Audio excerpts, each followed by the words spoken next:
నిండు బోనములు ఎత్తి గంట దీపములు పెట్టి ఏడుగురు అక్క ఎల్లెన్ను గుడి ఏ విధంగా బయలుదేరుతున్నారంటే ఏడుగురు అక్కలు గుడినరా తల్లి ఏమని మాటలాడినరా ఏడుగురు అక్కలు గుడినరా తల్లి ఏమని మాటలాడినరా ఏడుగురు అక్కలు ఏమని మాటలాడినరా ఏడుగురు అక్కలు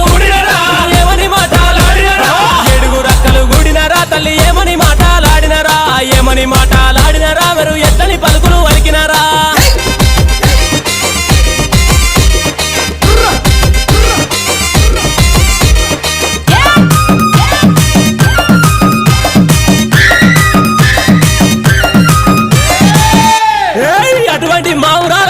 తల్లి చిన్న చిన్న పాముల బట్టి చిటికనేలుంగురాలు పెట్టి పెద్ద పెద్ద పాముల బట్టి పెద్ద నేలుంగురాలు పెట్టి నాగు బాముల బట్టి నడికట్లు కట్టి జేరి పోతుల బట్టి జడకొప్పులేసి ఎల్లు ఎల్లవే ఎల్లమ్మను ఎల్లి చూడవే మాయమ్మ ఎల్లు ఎల్లవే ఎల్లమ్మను ఎల్లి